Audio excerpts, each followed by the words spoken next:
What up, family? Finesse2tymes.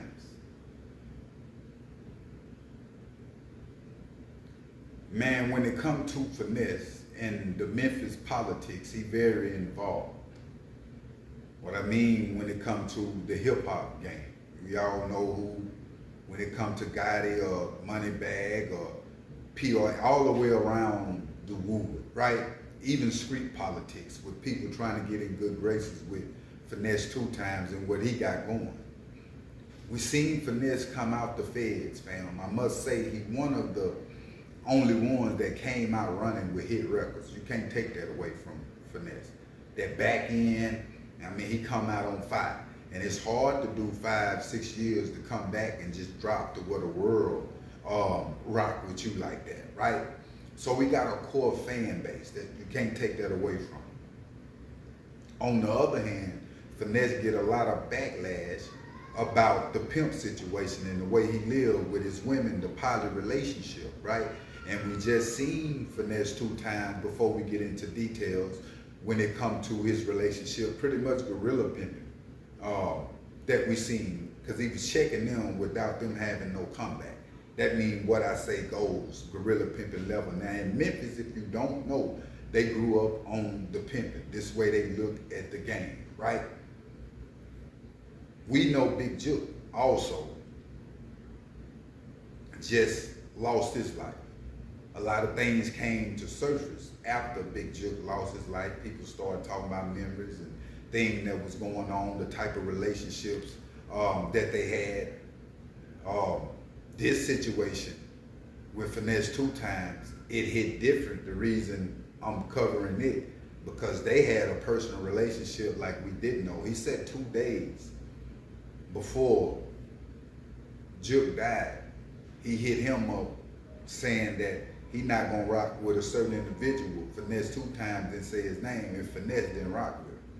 And Finesse was saying he didn't rock with that individual, and Jook didn't. So Jook used to check on him as a friend and didn't rock with people that Finesse2tymes didn't rock with. They had a street relationship like that, which we didn't know. Finesse2tymes went on, fam, to speak on Bread Gang Moneybagg. Yo, a lot of the fans was asking, what's the business with that? We're not seeing you around Bread Gang. We're not seeing the Bread Gang chain. Finesse2tymes responded as he just received information that it was just over with. And he said ain't no bad blood, it ain't nothing that he did, but I don't know if it was a letter, email, or whatever, but he was pretty much dropped from the Bread Gang label. Now, even though an individual could be dropped from a label or whatever the case might be, the relationship should still be there, right? That's what make us turn the third eye, like what's really going on. Do these relationships really, if you look at it right now with the 1017, with Gucci dropping everybody, even individuals that may call him, this my big brother, that he putting the chain on, but it's all a business relationship. And then the relationship, the business is built off demon time, fam. You know, I can't sit back and act like what I see going on in this hip hop industry is normal. It's not normal at all for individuals. Well, it is normal because it's life. But for this to be a business like it is, and we seeing individuals put chains around individuals' neck and say, this is my brother, I love him, we're gonna get money together. And then at the end of the day, it's a fallout like this. Is it the bigger labels? Is it Moneybagg, yo? Do the labels really run the 3-letter gangs who they getting distribution through? I feel like that's what's really going on. We've seen that with a lot of situations. So a lot of times when an individual, Bread Gang, a CEO, or whatever the case might be, or Moneybagg, yo, on his level, you really don't have no control. Gucci really don't have no control. That's why he's got to drop the whole pretty much roster. Because the funding ain't there, fam.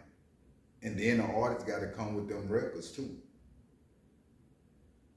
But for him to speak on Big Jook with that relationship, it was shocking that they was Big Jook was speaking on this level prior to his death. He was a gangster. Big Jook was a gangster. If he called Finesse2tymes and was saying what he was saying about another dude that's in the streets, you a million now out there with street politics. For what?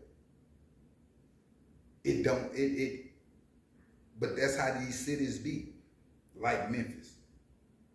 You can get the money, but you so soaked in where you come from, that's all you see in the process of you doing what you're doing. These is facts, fam. This is what's going on. This is how Jook got caught up in the gangsterism. It intensified when you're a millionaire and you're just a gangster like that. You will start to put money on individuals' head and have them killed. You will start to make it moves to think you got the money and the power to just move like you want to move. Like you the realest thing living. This situation with Finesse2tymes speaking on these situations like he doing. And to be moving around like I see Finesse2tymes move around. Not saying he don't have people around him, but his security don't be heavy, fam. At all. And if you politicking like this on a level, on some gangsterism, you need to start moving in a different light. Because I can tell you this, even when it comes to the Finesse moving around on his social media, the type of conflicts that he be in, and all these different things, the politics behind it, I don't want to see nothing happen to no other artists in the game. Which I know stuff gonna happen anyway, but I feel like if you become a millionaire, stay out the politics. I mean, it's politics everywhere, don't get me wrong. But don't get too involved in the gangsterism part of the politics. Because you just need real people, solid people around you. Soldiers, whether your friends, family, you got brothers, everything around them. Anything outside that don't make sense. Because when you start to chop it up about negativity will follow you. Whether it's on the phone, you talking about this, that. That's how stuff came about with Jook. That same thing can come about with Finesse2tymes if you get caught up in that, fam. Life levels, a lot of rappers be stuck in certain boxes. They can't even go independent like a dog because they can't think outside the box. They rappers, the OGs, they in position, but they still follow people. They got a lot of followers, but they still follow people. So I'm saying at the end of the day, the Memphis politics, when it come to Finesse2tymes, I'm not really, when the bread game situation, I pretty much seen that coming because him and it's kind of hard when you have said different things on individuals. Him and Moneybagg didn't have a relationship like that anyway before Finesse got. And I think Moneybagg is focused more on what he really got going on. Finesse don't even need to be worried about that. If you're a real individual, a real hustler like that, and it's speaking for itself, he making it do what it do. But at the end of the day, when it comes to the politics of the streets with Big Jook, all these different conversations, I feel like he should move forward in the CEO level. If you look at Moneybagg, he don't get into them politics like that. He just move with the business. And I'd rather for an artist to move with the business than move with the streets because Big Jook type of situations, adult type situations happen, fam. But I will keep y'all updated on situations. But make sure you hit that like button and make sure you hit that subscribe button. I'm out.